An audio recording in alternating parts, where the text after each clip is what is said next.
we are at our first stop. We were so excited to make our first winery visit. As you can see, we are at Oliver Winery. It is large, it is beautiful, it is full of people, and we are excited to go give it a try. I've been driving up until this point, and now Denny and I are going to switch, so we're going to go in, I'm going to taste some wine, we're going to meet some people, and it's going to be a lot of fun.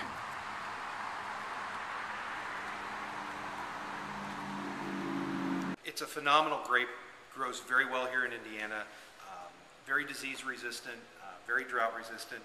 It's the largest yield grape out of anything that we have. This yields about 9 tons per acre of fruit for us. So, and the berry size on this grape it's the biggest berry size of all. It's my favorite grape to taste right off of the vine. It's just very rich fruit right off of the vine. And you know, Kevin, I love Chambourcin, and you were telling us before I started filming about the 3 different types of Chambourcin that you currently have. Would you mind repeating those for us? Not a problem. We make this, which is kind of a medium-bodied dry red. We make a French-style rosé out of our Chambourcin, a dry rosé, and we also make a ruby-style port that's called Chambourcin Dessert. That's awesome. Tia, what's it smell like? Oh, it is. The nose is just amazing. I get lots of berries. Makes me feel like I'm outside running through gardens of fruit growing strawberries and blueberries, and it's also got a little spice to it, and it's very yummy.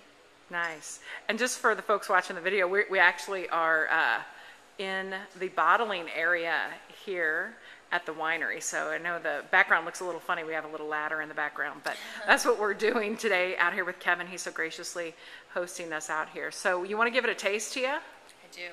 I already have, but I'll do it again. Okay. I cheated.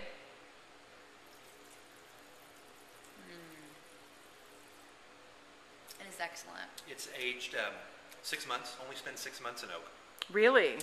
But it picks up some very nice hints of the toasted oaky, toasted vanilla quality to it. We also blended in a little bit of our Cabernet Franc into this year, and it's got just a little bit bigger tannin structure than what it's had in the past, and I think this is just a phenomenally smooth bottle of wine. Yes. It reminded me of a cab a lot when I first smelled it. Yeah. I'm jealous that I'm not tasting. Well, Tia, we'll leave you to taste. A rare Indiana treat. This is our estate bottled Cabernet Sauvignon. Grape that most people in California will tell you cannot grow here in Indiana. We do not bottle this every year because you have to have dead down the middle perfect growing conditions for this grape to get properly ripe. Otherwise, it's going to be just very thin and very green if you don't have ripe fruit. 2007 at our Creek Bend vineyard was dead down the middle perfect for this grape. Bill always says if the grass is brown in September, he's a happy man. So we didn't get any rain and it was hot, and we got perfect flavor concentration out of this grape, perfect chemistry, and so this is our 2007 Creek Bend Cabernet Sauvignon, finished in exclusively French oak, 100% French oak, for 20 months. And this surprises a lot of people. We don't pour this a lot because we only grow half an acre. Ooh, the color is so much different. Yeah. And we only grow half an acre just because, you know, you don't want a lot of money wrapped up in a vine that may not provide good fruit for you every year.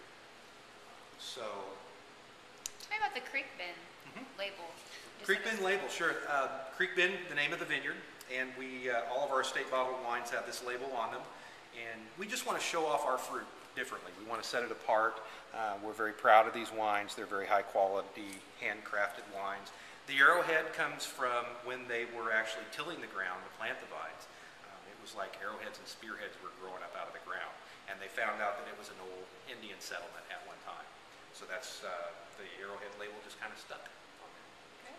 Nice. Tia, what's it taste like? I haven't tasted it yet. I'm really smelling it because it's so much different than the Chambourcin, and you can even tell the color's a lot more brick and darker, whereas the Chambourcin was kind of more of a purple, magenta, ruby. Yeah. I'm getting a lot of, I honestly can't, I'm getting a lot of different flavors.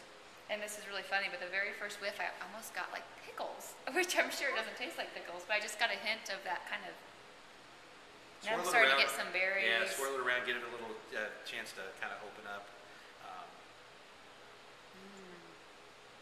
I'm really excited to try this.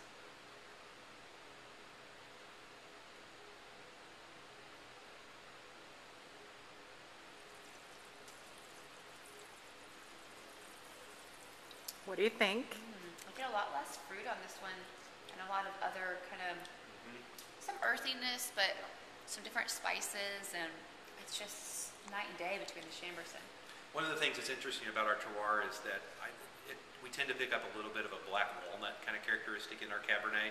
The last vintage we bottled in '04 had it even a little bit more pronounced than this. And I had a bottle of our 99 not too long ago, big black walnut in the middle of the taste. It was huge. Interesting. I don't know that I've ever got that before.